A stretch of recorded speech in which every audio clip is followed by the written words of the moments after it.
कैसे हैं आप सब। आशा करती हूँ आप सब स्वस्थ होंगे और मस्त होंगे। मेरा नाम चंदन शर्मा है। मेरे यूट्यूब चैनल टीचिंग बाय चंदन शर्मा में आप सभी का स्वागत है। तो दोस्तों, बिहार शिक्षक भर्ती के लिए मोस्ट इम्पॉर्टेंट है बिहार की जलवायु के बाद में आज हम थ्योरी क्लासेस देखेंगे, ठीक है। और इसी में आज हम PYQ भी क्वेश्चन कर लेंगे, बहुत इंपॉर्टेंट है। तो समझो कि पूरा पेपर आउट हो चुका है।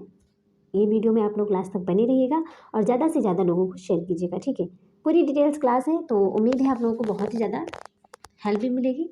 और ज़्यादा से ज़्यादा शेयर करो जिससे कि दूसरों को भी हेल्प मिल सके, ठीक है। चलिए तो चलते हैं, हम आज बात करते हैं जलवायु की परिभाषा के बारे में। किसके बारे में? जलवायु की परिभाषा, ठीक है। देखिए, जलवायु की परिभाषा। जलवायु मौसम के प्रमुख तत्वों वायुदाब, तापमान, आर्द्रता, वर्षा तथा सौर प्रकाश की लंबी अवधि के औसतकरण 30 वर्ष या अधिक को उस स्थान की जलवायु कहते हैं जो उस स्थान की भौगोलिक स्थिति, अक्षांश एवं ऊंचाई, सौर प्रकाश, ऊष्मा, हवाएं, वायु राशि, जल थल के आवंटन, पर्वत, महासागरीय धाराओं, निम्न तथा उच्च दाब पेटियां, अवदाब एवं तूफान द्वारा नियंत्रित होती हैं, उसे जलवायु कहते हैं, ठीक है। अब हम बात करते हैं जलवायु की प्रमुख विशेषता के बारे में कि जलवायु की प्रमुख विशेषता क्या है। तो जलवायु की जो प्रमुख विशेषता है वो इस प्रकार है। जलवायु लंबी काल अवधि के औसत मौसम की दशाओं की परिचालक है। जलवायु क्या है? तो जलवायु जो है वो लंबी कालावधि की औसत मौसम की दशाओं की परिचायक है। केवल सांख्यिकीय औसत ही नहीं अपितु इसके अंतर्गत दीर्घकालीन अवधि में उत्पन्न वायुमंडलीय विक्षोभों एवं परिवर्तनों को भी सम्मिलित किया जाता है। आगे देखते हैं। जलवायु एक विस्तृत प्रदेश के वायुमंडलीय दशाओं का प्रतिनिधित्व करती है। क्या करती है? प्रतिनिधित्व करती है। जलवायु द्वारा पृथ्वी एवं वायुमंडल में दीर्घकालीन ऊर्जा एवं पदार्थों की विनिमय की प्रक्रिया का आभास होता है। जलवायु है वो किसी प्रदेश की अस्थायी वायुमंडलीय विशेषताओं का प्रतिनिधित्व भी करती हैं, ठीक है। तो हम बात की है अभी जलवायु की परिभाषा के बारे में और जलवायु की प्रमुख विशेषताएं क्या हैं। तो इस प्रकार से इनकी परिभाषाएं विशेषताएं हैं। आगे हम देखते हैं।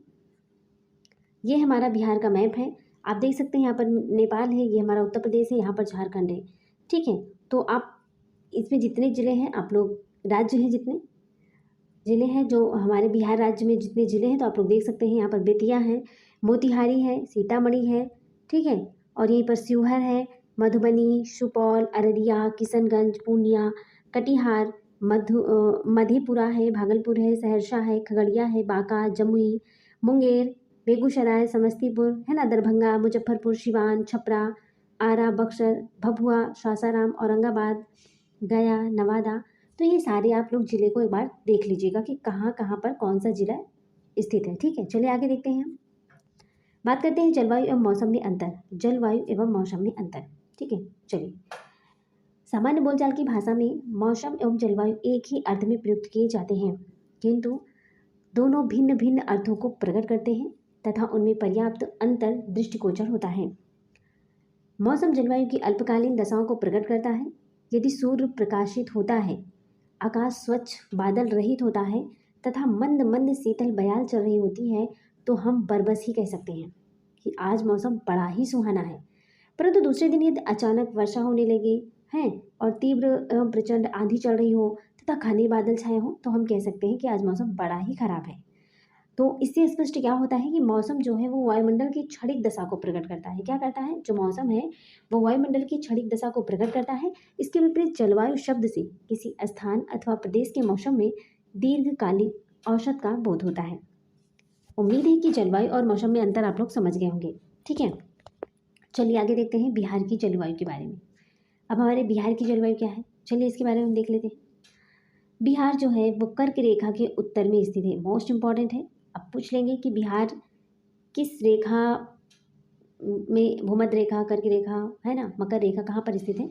तो बिहार जो है वो कर्क रेखा के उत्तर में, नॉर्थ में स्थित है। इसके पश्चिमी में भाग में अर्धशुष्क तथा पूर्वी भाग में आर्द्र जलवायु पाई जाती है। पश्चिमी भाग में अर्धशुष्क है और पूर्वी में क्या है? आर्द्र जलवायु पाई जाती है, ठीक है। आगे देखते हैं। जलवायु, बिहार की जलवायु मानसूनी है, जिसे संशोधित उपोष्ण कटिबंधीय जलवायु भी कहा जाता है। क्या कहा जाता है? संशोधित उपोष्ण कटिबंधीय जलवायु भी कहा जाता है। यहाँ की जलवायु में महाद्वीपीय जलवायु के लक्षण पाए जाते हैं, किंतु वर्षा के समय में पर्याप्त नमी होने के कारण इसे संशोधित महाद्वीपीय जलवायु का क्षेत्र भी कहा जा सकता है। कोपेन के जलवायु वर्गीकरण के अनुसार बिहार का अधिकांश भाग CWG और AW प्रकार की है। कैसी है? CWG तथा AW प्रकार की है, जबकि थारनवाड ने बिहार के जलवायु को CAW तथा तिवारथा ने CAW व AW प्रकार का बताया है। ठीक, चलिए आगे देखते हैं। मई जून के महीने में बिहार में नार्वेस्टर या चक्रवाती तूफान भी आता है। ऐसे क्वेश्चन पूछ लेंगे कि बिहार में मई जून के महीने में किस प्रकार के चक्रवात आते हैं, तो आप ऑप्शन में दे देंगे, तो आपको क्या चूज करना है? नार्वेस्टर या फिर चक्रवाती तूफान। ठीक है, जिसे पूर्वी बिहार में अधिक वर्षा होती है। क्या होती है? पूर्वी बिहार में, इस साइड में पूर्वी बिहार में बहुत ज़्यादा, ये जैसे हमारा बिहार का मैप है, तो यहाँ पर जो पूर्वी बिहार है या इधर पूर्वी बिहार में अधिक वर्षा होती है। इसे क्या कहते हैं? पूर्वी बिहार में जब अधिक वर्षा होती है उसे क्या कहते हैं? काल बैसाखी के नाम से जानते हैं। क्या कहते हैं? काल बैसाखी, इंपॉर्टेंट है। ठीक है, काल बैसाखी के नाम से जानते हैं। आगे देखते हैं। बिहार में मानसून का आगमन, जो बिहार में मानसून का आगमन होता है वो मध्य जून में होता है। कब होता है? मध्य जून में होता है। दिसंबर और जनवरी में चक्रवाती तूफानों तथा झंझावातीय वर्षा होती है। यहाँ वर्षा का औसत 125 सेंटीमीटर है। कितना है? 125 सेंटीमीटर है। सर्वाधिक जो वर्षा है वो 160 से 200 सेंटीमीटर है। कितना है? सर्वाधिक वर्षा की बात करें तो 160 से 200 सेंटीमीटर है। उत्तर पूर्वी भाग के किशनगंज जिले में होती है। अब ऐसे पूछा जाए कि सर्वाधिक वर्षा किस जिले में होती है, तो सर्वाधिक वर्षा किस जिले में होती है? इसका राइट आंसर हो जाएगा किशनगंज में। कहाँ पर? अभी हमने आपको बिहार का मैप दिखाया था ना, तो उधर पूर्वी साइड में किशनगंज स्थित है ना। तो सबसे सर्वाधिक वर्षा किस राज्य में होती है, किस जिले में होती है? तो किशनगंज में होता है। ठीक है, चलिए देखते हैं कि कहाँ है किशनगंज। ये देखिए, ये यहाँ है ना, पूर्वी की तरफ है ना किशनगंज, तो यहाँ पर सर्वाधिक वर्षा होती है। ठीक है, चलिए आगे देखते हैं। जनवरी माह बिहार का सर्वाधिक ठंड वाला माह है। जनवरी माह बिहार का सर्वाधिक ठंड वाला माह है। इन दिनों मैदानी भागों में जो तापमान होता है वो 7.50 अंश सेल्सियस से 10.5 अंश सेल्सियस रहता है। और गया जिला बिहार का सबसे गर्म स्थान है। बात करते हैं कि बिहार का सबसे गर्म स्थान कौन सा है, तो बिहार का सबसे गर्म स्थान है गया। क्या है? गया। ठीक है, और सबसे ज़्यादा वर्षा किस जिले में होती है? सबसे अधिक वर्षा किशनगंज में होती है। और सर्वाधिक गर्म स्थान कौन सा है? बिहार का सबसे गर्म वाला जिला कौन सा है? तो गया हो गया। ठीक है, चलिए आगे देखते हैं। बात करते हैं बिहार की जलवायु पर निम्न कारकों का प्रभाव कैसे पड़ता है। बिहार की जलवायु पर जो निम्न कारक है उस पर प्रभाव कैसे पड़ता है, इसके बारे में डिस्कस करने वाले हैं। चलिए देखते हैं। सबसे पहले बात करते हैं स्थिति के बारे में। क्या स्थिति? ठीक, कर्क रेखा के उत्तर में अवस्थित होने के कारण बिहार में उपोष्ण कटिबंधीय जलवायु का प्रभाव रहता है। इस कटिबंध में पर्याप्त सूर्यताप मिलता है, जो वनस्पति के विकास में सहायक होता है। क्या होता है? वनस्पति के विकास में सहायक होता है। उच्चावच बिहार उत्तर में हिमालय पर्वत श्रेणी और दक्षिण में छोटा नागपुर पठार से घिरा हुआ है। जो बिहार है वो उत्तर में हिमालय पर्वत श्रेणी से और दक्षिण में छोटा नागपुर पठार से घिरा हुआ है। हिमालय के पर्वतपदीय भाग तथा तराई क्षेत्र में तापमान अपेक्षाकृत कम रहता है तथा वर्षा अधिक होती है, जबकि मैदानी भाग में तापमान अपेक्षाकृत अधिक रहता है और पश्चिम भाग में वर्षा कम होती है। ठीक है, चलिए आगे देखते हैं। वायुदाब। ग्रीष्मकाल में पश्चिमोत्तर भारत के मैदान में निम्न वायुदाब केंद्र का विकास होता है। इसके कारण बंगाल की खाड़ी पर स्थित उच्च दाब केंद्र से हवाएं बिहार के मैदान में पूर्व से पश्चिम की ओर चलती है और वर्षा होती है। क्या करती है? पूर्व से पश्चिम की ओर चलती है हवाएं और जैसे वर्षा होती है। ठीक है, चलिए आगे देखते हैं।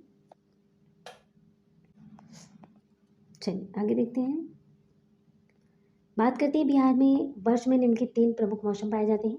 बिहार में पूरे वर्ष में 3 प्रकार के मौसम पाए जाते हैं। पूरे भारत में 3 प्रकार के मौसम पाए जाते हैं। तो बिहार पढ़ रहे हैं ना, तो स्पेशल बिहार के बारे में देखते हैं। बिहार में वर्ष में निम्नलिखित 3 प्रकार के मौसम पाए जाते हैं। कौन कौन से हैं? एक होता है ग्रीष्म ऋतु, दूसरा होता है वर्षा ऋतु, तीसरा होता है शीत ऋतु। जो हमारा ग्रीष्म ऋतु होता है वो मार्च से मध्य जून तक होता है। कैसा होता है? मार्च से मध्य जून तक होता है। वर्षा ऋतु जो होती है वो मध्य जून से मध्य अक्टूबर तक होता है और शीत ऋतु मध्य अक्टूबर से फरवरी तक होता है। ठीक है, चलिए आगे देखते हैं। अब हम बात करेंगे सबसे पहले ग्रीष्म ऋतु के बारे में। किसके बारे में? ग्रीष्म ऋतु के बारे में। ठीक है, देखिए ग्रीष्म ऋतु क्या है। बिहार में ग्रीष्म ऋतु का प्रभाव मुख्य रूप से मार्च से मध्य जून तक रहता है। मार्च के महीने में सूर्य की स्थिति उत्तरायण होने लगती है, जिससे तापमान में वृद्धि होती है तथा वायुदाब कम होने लगता है। संपूर्ण बिहार में मई में भीषण गर्मी पड़ने लगती है, किंतु जून माह में तापमान तथा आर्द्रता अधिक होने के कारण उमस भरी गर्मी पड़ती है। कैसी गर्मी पड़ती है? उमस भरी गर्मी पड़ती है। ठीक, आगे देखते हैं। ग्रीष्म ऋतु में गर्म तथा शुष्क हवाएं जिसे लू या लहर के नाम से जाना जाता है। क्या कहते हैं? गर्मी में जो हवाएं चलती हैं उसको लू या फिर लहर के नाम से भी जानते हैं। लू और लहर के नाम से जाना जाता है। इसके चलने से राज्य के पश्चिमी तथा मैदानी भागों का तापमान अधिक बढ़ जाता है। यहाँ दोपहर के बाद धूल भरी आंधियाँ चलती हैं, जिसकी गति लगभग 15 किलोमीटर प्रति घंटा होती है। बिहार का सबसे गर्म स्थान, अभी मैंने बताया था, बिहार का सबसे गर्म स्थान कौन सा है? गया है, जिसका तापमान 47 अंश सेल्सियस है। कितना है? 47 डिग्री सेल्सियस है। ठीक है, चलिए आगे देखते हैं। मई महीने में बंगाल की खाड़ी में उत्पन्न होने वाले चक्रवातों का प्रभाव बिहार पर भी पड़ता है। राज्य के दक्षिण तथा पूर्वी क्षेत्रों पर इसका प्रभाव सर्वाधिक पड़ता है। क्या होता है? इसका जो प्रभाव है वो सबसे ज़्यादा पड़ता है। ठीक, चलिए आगे देखते हैं। अब बात करते हैं वर्षा ऋतु के बारे में। अभी तक हमने किस पर चर्चा कर रहे थे? अभी तक हम ग्रीष्म ऋतु के बारे में चर्चा की। अब हम वर्षा ऋतु के बारे में चर्चा करते हैं कि वर्षा ऋतु क्या है। ठीक है, चलिए। तो वर्षा ऋतु देखिए, बिहार में वर्षा ऋतु का जो प्रारंभ राज्य में दक्षिण पश्चिम मानसून के आगमन के साथ होता है। बिहार में जो वर्षा है वो पूर्वी क्षेत्रों में 8 जून एवं पश्चिमी क्षेत्रों में 15 जून तक आरंभ हो जाती है। ठीक है, कब? पूर्वी क्षेत्र में, पूर्वी का हम बात करते हैं, पूर्वी 8 जून। ठीक है, और वहीं पर बात करते हैं पश्चिमी वहीं पर बात करते हैं पश्चिमी के बारे में। तो पश्चिमी जो है वो हमारा 15 जून से आरंभ हो जाती है। ठीक है, तो बिहार में दक्षिणी पश्चिमी मानसून का जो प्रभाव है अक्टूबर तक रहता है। कब तक रहता है? अक्टूबर तक रहता है। इसलिए राज्य में मध्य जून से अक्टूबर तक का जो काल है वर्षा ऋतु या मानसून का काल कहा जाता है। बिहार में सबसे अधिक वर्षा जो होता है 205 सेंटीमीटर किशनगंज जिले में तथा सबसे कम औरंगाबाद जिले में होता है। यहाँ से ये पॉइंट नोट कर लीजिएगा कि बिहार में जो सबसे अधिक वर्षा होती है वो किशनगंज जिले में होती है और सबसे कम जो होती है वो औरंगाबाद में होती है। सबसे अधिक किशनगंज में, सबसे कम औरंगाबाद में। ठीक है, चलिए। किशनगंज में जो होता है वो 205 सेंटीमीटर होता है और जो औरंगाबाद में है 101 सेंटीमीटर। ठीक, चलिए आगे देखते हैं। बिहार में सामान्यतः उत्तर से दक्षिण तक, पूर्व से पश्चिम की ओर वर्षा की मात्रा घटती जाती है। बिहार में सामान्यतः उत्तर से दक्षिण तथा पूर्व से पश्चिम की ओर वर्षा की मात्रा घटती जाती है। राज्य का लगभग 90% वर्षा दक्षिण पश्चिमी मानसून से होती है। 15 अक्टूबर के पश्चात मानसून का निवर्तन प्रारंभ हो जाता है। 15 अक्टूबर के बाद में क्या होता है? मानसून का जो निवर्तन होता है वो प्रारंभ हो जाता है। आगे नेक्स्ट देखते हैं कि राज्य में वर्ष 2021 में कुल 14 मतलब 1414 मिलीमीटर वर्षा हुई, जो वर्षा के दीर्घकालिक औसत से लगभग 31% अधिक था। कितना प्रतिशत अधिक था? 31% अधिक था। आगे बात करते हैं हम शीत ऋतु के बारे में। किसके बारे में? शीत ऋतु के बारे में। चलिए शीत ऋतु के बारे में डिस्कस कर लेते हैं। तो बिहार में शीत ऋतु का जो आरंभ है वो अक्टूबर से मध्य होकर फरवरी तक चलता है। कब? तो जो बिहार में शीत ऋतु का आरंभ होता है वो अक्टूबर से फरवरी तक। ठीक है, अक्टूबर से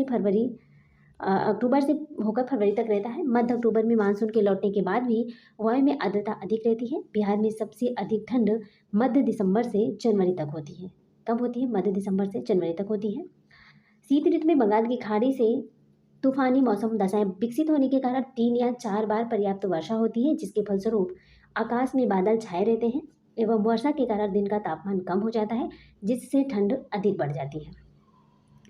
बिहार में शीत ऋतु में जनवरी माह में मैदानी क्षेत्र का जो तापमान है 7.5 डिग्री सेल्सियस से 100.5 डिग्री सेल्सियस के मध्य रहता है। बिहार में शीत ऋतु में औसत तापमान 16 डिग्री सेल्सियस रहता है, जबकि जनवरी माह में न्यूनतम 4 डिग्री सेल्सियस से 10 डिग्री सेल्सियस तक रहता है। कितना रहता है? 4 डिग्री सेल्सियस से 10 डिग्री सेल्सियस रहता है। चलिए आगे देखते हैं। बिहार में उत्तर की पर्वतीय तराई तथा दक्षिण के पठारी क्षेत्रों में पाला पड़ता है, जिसके कारण फसलों को अधिक हानि पहुंचती है। बिहार में बिहार में उत्तर की पर्वतीय तराई तथा दक्षिण के पठारी क्षेत्रों में क्या होता है, पाला पड़ता है। क्या होता है, पाला पड़ता है, जिसके कारण क्या होता है, फसलों को अधिक हानि पहुंचती है। ठीक है, चलिए आगे देखते हैं।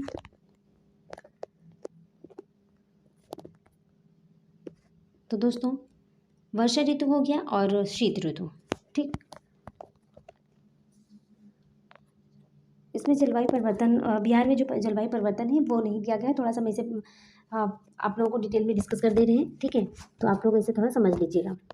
देखिए, जो बिहार में जलवायु परिवर्तन होता है, जलवायु परिवर्तन के कारण बिहार देश प्रभावित राज्यों में से एक है। क्या है, जो बिहार राज्य है हमारा, बिहार राज्य है, ठीक है, तो बिहार देश के प्रभावित राज्यों में से एक है। बिहार में बाढ़ एवं सूखे के साथ मानसून में बदलाव से लाखों लोगों, विशेषकर किसानों की जीवन को बुरी तरह से प्रभावित करता है। क्या करता है, जो बिहार की जलवायु होती है किसानों को बहुत ही ज़्यादा बुरी तरह से प्रभावित करता है।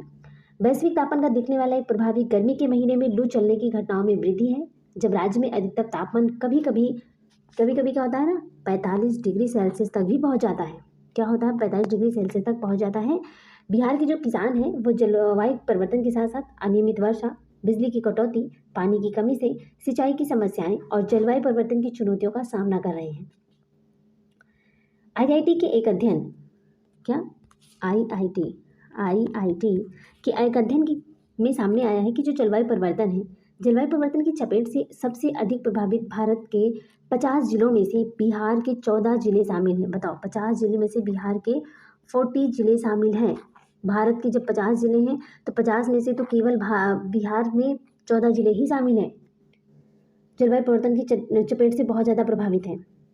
बिहार में प्रति 1000 ग्रामीण आबादी पर वन क्षेत्र की कमी, अनाज उत्पादन में अनिश्चितता, खेती के लिए वर्षा जल पर निर्भरता और फसल बीमा की कमी, स्वास्थ्य सुविधाओं का अभाव, जैसे कई कारणों की वजह से बिहार जलवायु परिवर्तन की चपेट में है।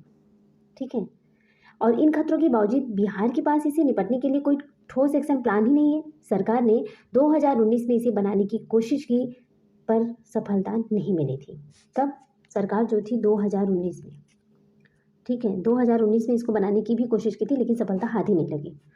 तो दोस्तों यहाँ तक मेरी डिटेल्स क्लास मेरी ख़त्म हो चुकी है। तो इससे अब हम रिलेटेड जो पी वाई के क्वेश्चन है इसको हम देख लेते हैं।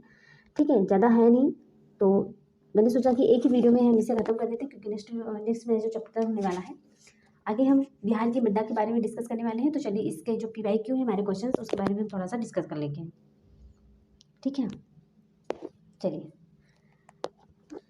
मेरा फर्स्ट क्वेश्चन है, कोपेन के जलवायु वर्गीकरण के अनुसार उत्तर बिहार की जलवायु किससे प्रभावित की जा सकती है? ऑप्शन ए है CWG, ऑप्शन बी है AW, ऑप्शन सी है CAW, ऑप्शन डी है CBW, ऑप्शन ई है उपरोक्त में से कोई नहीं, उपरोक्त में से एक से अधिक। तो बताइए दोस्तों इसका राइट आंसर क्या हो जाएगा? इसका राइट आंसर है ऑप्शन ए CWG। अभी मैंने डिटेल में जो क्लास में अभी मैंने यहाँ पर पढ़ा था CWG होता है। ठीक है, चलिए आगे देखते हैं। नेक्स्ट क्वेश्चन है मेरा, बिहार एक निर्धन राज्य है। बिहार एक निर्धन राज्य है। ऑप्शन ए है संसाधनों के अपर्याप्त होने के कारण, ऑप्शन बी है प्राकृतिक विपदाओं के कारण, ऑप्शन सी है जनसंख्या घनत्व के कारण, ऑप्शन डी है संसाधनों के अनुचित प्रयोग के कारण। तो दोस्तों इसका राइट आंसर हो जाएगा ऑप्शन बी, प्राकृतिक विपदाओं के कारण। अभी मैंने आपको बताया था ना, जब जलवायु परिवर्तन होते हैं तो जो हमारे भारत के 50 जिले हैं तो उसमें से 18 जिले जो हैं वो बिहार के हैं, जो इसे बहुत ज़्यादा जलवायु परिवर्तन की चपेट से बहुत ही ज़्यादा प्रभावित होते हैं। ठीक है, और बिहार में जो प्रति 1000 ग्रामीण आबादी पर वन क्षेत्र की कमी है, जैसा कि अभी मैंने आपको बताया था वन क्षेत्र की कमी है। ठीक है, अनाज उत्पादन में भी मतलब अनिश्चितता है, खेतों के लिए वर्षा जल पर निर्भरता और फसल बीमा पर की भी कमी है, तो स्वास्थ्य सुविधाओं का भी अभाव है। ऐसे बहुत से कारण हैं जो कि जलवायु परिवर्तन की चपेट में है। ठीक है, चलिए आगे देखते हैं। नेक्स्ट क्वेश्चन है हमारा, आम्र वर्षा क्या है? आम्र वर्षा क्या है? ऑप्शन ए है आमों की वर्षा, ऑप्शन बी है शीतकालीन वर्षा, ऑप्शन सी है मानसूनी वर्षा, ऑप्शन डी है उत्तर पूर्वी बिहार में मानसून पूर्व वर्षा। तो दोस्तों इसका राइट आंसर क्या हो जाएगा? दोस्तों इसका राइट आंसर हो जाएगा ऑप्शन डी, उत्तर पूर्व बिहार में मानसून पूर्व वर्षा। ठीक है, चलिए आगे देखते हैं। बिहार में सबसे अधिक वर्षा कहाँ होती है? अभी मैंने आपको बताया था बिहार में सबसे अधिक वर्षा कहाँ होती है, किशनगंज में होती है। सबसे कम वर्षा कहाँ पर होती है? औरंगाबाद में होता है। किशनगंज में 205 सेंटीमीटर और औरंगाबाद में 101। ठीक है, चलिए आगे देखते हैं। तो मेरा नेक्स्ट क्वेश्चन है कि बिहार राज्य की औसत वार्षिक वर्षा है, बिहार राज्य की जो औसत वार्षिक वर्षा कितनी है? ऑप्शन ए है 100 सेंटीमीटर से कम, ऑप्शन बी है 50 सेंटीमीटर से 150 सेंटीमीटर, ऑप्शन सी है 200 सेंटीमीटर से अधिक, ऑप्शन डी है 100 सेंटीमीटर तथा 200 सेंटीमीटर के बीच। तो बताइए दोस्तों इसका राइट आंसर क्या हो जाएगा? तो दोस्तों अभी हमने बताया था किशनगंज की जो वर्षा है सबसे ज़्यादा जहाँ होती है 205 है, तो यहाँ पर औसत वर्षा वार्षिक वर्षा पूछी गई, इसका राइट आंसर हो जाएगा ऑप्शन सी 200 सेंटीमीटर से अधिक। ठीक, चलिए नेक्स्ट क्वेश्चन पे चलते हैं। कोपेन की वर्गीकरण योजना के अनुसार उत्तर प्रदेश और बिहार किस जिले के किस प्रकार की जलवायु प्रदेश में आते हैं? ऑप्शन ए है CWG, ऑप्शन बी है AW, ऑप्शन सी है DFC, ऑप्शन डी है उपरोक्त में से एक से अधिक, ऑप्शन ई है उपरोक्त में से कोई नहीं। तो दोस्तों इसका राइट आंसर क्या हो जाएगा? Option A CWG, option A is the right answer. ठीक है, चलिए नेक्स्ट क्वेश्चन पे चलते हैं। बिहार के किस कृषि जलवायु क्षेत्र में सबसे अधिक जिले हैं? बिहार के किस कृषि जलवायु क्षेत्र में सबसे अधिक जिले हैं? ऑप्शन ए है उत्तर पूर्व, ऑप्शन बी है उत्तर पश्चिम, ऑप्शन सी है दक्षिण पूर्व, ऑप्शन डी है दक्षिण पश्चिम, ऑप्शन ई है उपरोक्त में से कोई नहीं, उपरोक्त में से एक से अधिक। तो दोस्तों इसका राइट आंसर क्या हो जाएगा? इसका राइट आंसर है ऑप्शन बी उत्तर और पश्चिम। ठीक है, option B is the right answer. चलिए नेक्स्ट क्वेश्चन पे चलते हैं। तो दोस्तों यहाँ पर हमारे क्वेश्चन समाप्त होते हैं। मैंने थ्योरी क्लासेस भी कर ली और उसके पीवाई क्वेश्चन भी कर लिए, पीवाई के क्वेश्चन जो इंपॉर्टेंट थे जो प्रीवियस ईयर में पूछे गए थे। तो दोस्तों थैंक्स फॉर वॉचिंग, दिल से बने रहने के लिए। दोस्तों कल मैं बात करूँगी जलवायु की मृदा के बारे में। कल मेरा जो नेक्स्ट क्लास होगा, कल जो मेरा क्लास आएगा वो है कल हम बात करेंगे बिहार की मृदा के बारे में। ठीक है, आज तो जलवायु थी, कल हम बिहार की मृदा के बारे में कल मैं डिस्कस करूँगी। उसके बाद में अगर हो सकेगा तो उसी में क्लास में जो है हम क्वेश्चन आंसर भी करवा देंगे। अगर आप लोग कहेंगे तो नेक्स्ट में प्रोवाइड करवा देंगे। ठीक है, अगर आप लोग कहेंगे तो इसी वीडियो में, नहीं तो नेक्स्ट वीडियो में उससे रिलेटेड जो भी क्वेश्चन है क्वेश्चन करवा देंगे। और कमेंट बॉक्स में बताइएगा अगर आज की तरह वीडियो चाहिए, जैसे पहले थ्योरी हो फिर उसके बाद में पीवाई के क्वेश्चन हो, तो एक ही क्लास में इसको फटाफट हम खत्म करते हैं, क्योंकि अभी मेरे काफ़ी टॉपिक है ना, एक एक टॉपिक हम खत्म करने वाले हैं। ठीक है, चलिए तो दोस्तों अगर आप हमारे चैनल पर पहली बार विजिट करें तो प्लीज़ लाइक ज़रूर कर दीजिएगा, शेयर ज़रूर कर दीजिएगा और कमेंट करके मुझे अपनी राय ज़रूर दीजिएगा। और आपको कैसी क्लास चाहिए इस पर भी आप हमें कमेंट ज़रूर कीजिएगा। और अगर आप हमारे चैनल पर पहली बार विजिट करें तो प्लीज़ सब्सक्राइब जरूर कर दीजिएगा और बेल आइकन को जरूर प्रेस कर दीजिएगा, जिससे नेक्स्ट नोटिफिकेशन आप तक जरूर पहुंचे। ठीक है दोस्तों, तो चलिए आप कमेंट करना बिल्कुल मत भूलिएगा। ठीक है, तो चलिए मिलते हैं नेक्स्ट वीडियो में, तब तक के लिए bye bye, take care, see you.